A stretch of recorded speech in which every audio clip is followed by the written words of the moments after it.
யாரோ 2 பேர் எஸ்ஐ என்ன புரூட்டலா வெட்டி போட்டுருக்காங்க. யார் என்னன்னு ஒரு சின்ன குழு கூட கிடைக்காம மொத்த டிபார்ட்மெண்ட் கொதிச்சு போயிருக்கு.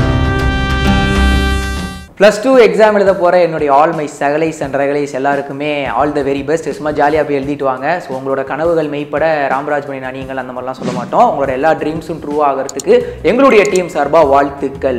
So now let's get back to the business. So இன்னைக்கான சினிமா ஹாட் நியூஸ் என்ன அப்படின்னா, எலெக்ஷன் டேட் அனௌன்ஸ் பண்ணிட்டாங்க.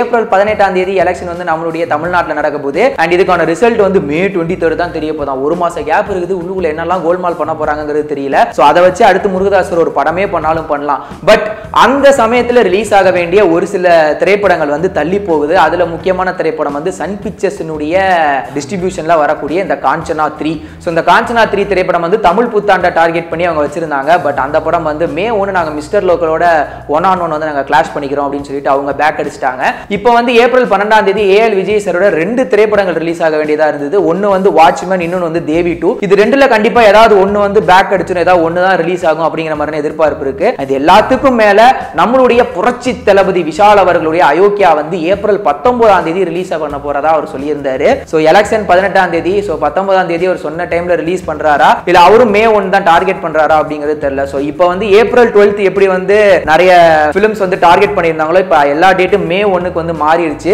அண்ட் மே 1க்கு வந்து மிஸ்டர் லோக்கல் ஆல்ரெடி வந்து அவங்க ஃபைனலைஸ் பண்ணியிருக்காங்க. இப்போ வந்து காஞ்சனா 3யும் புக் பண்ணியிருக்காங்க. இது போக நேர்கொண்ட பார்வை மே 1க்கு வருமா அப்படிங்கிறது தெரியல. அது கொஞ்சம் அன்அஃபிஷியலாவே இருக்குது. அதை மட்டும் கொஞ்சம் அஃபிஷியலா மே 1 அப்படின்னு சொல்லிட்டாங்க அப்படின்னா கண்டிப்பா எந்த படம் பேக் அடிக்கும் அப்படிங்கிறது தெரிய போகுது. சோ இந்த நியூஸை பத்தி நீங்க என்ன ஃபீல் பண்றீங்க அப்படிங்கறத மறக்காம கீழே உள்ள கமெண்ட் செக்ஷன் நீங்க கமெண்ட் பண்ணிருங்க. அண்ட் இதே மாதிரி சினிமா செய்திகளை உடனுக்குடன் தெரிஞ்சுக்கணும் அப்படின்னா சேனலை சப்ஸ்கிரைப் பண்ணிட்டு அப்படியே பெல் ஐகானை கிளிக் பண்ணி வச்சுக்கோங்க. அண்ட் சினிமா நியூஸ் வந்து இப்போ நாங்க சொன்னதோட இன்னும் கொஞ்சம் உங்களுக்கு டீடைல்டா தெரிஞ்சுக்கணும். எங்களோட அஃபிஷியலான வெப்சைட் இருக்கு. அதுக்கான லிங்க் கீழே உள்ள டிஸ்கிரிப்ஷன் as well as இந்த ஃபர்ஸ்ட் கமெண்ட் பாக்ஸ்ல இருக்கு. நீங்க போய் பார்க்கலாம். வந்தா ராஜாவா தான் வருவேன் அப்படின்னு போல நம்முடைய சிலம்பரசன் அவருடைய 50வது திரைப்படம் என்னவா இருக்கும் அப்படிங்கிற மாதிரியான கேள்வி நிறைய பேர் இருக்கு. அதுக்கான பதில் நீங்க தெரிஞ்சுக்கணும்னு நினைச்சீங்க அப்படின்னா அதுக்கான லிங்க்கும் கீழே உள்ள டிஸ்கிரிப்ஷன்ல இருக்கு. போய் பாருங்க. நெட் டிவி for you க்கு லைக் பண்ணுங்க, ஷேர் பண்ணுங்க, சப்ஸ்கிரைப் பண்ணுங்க.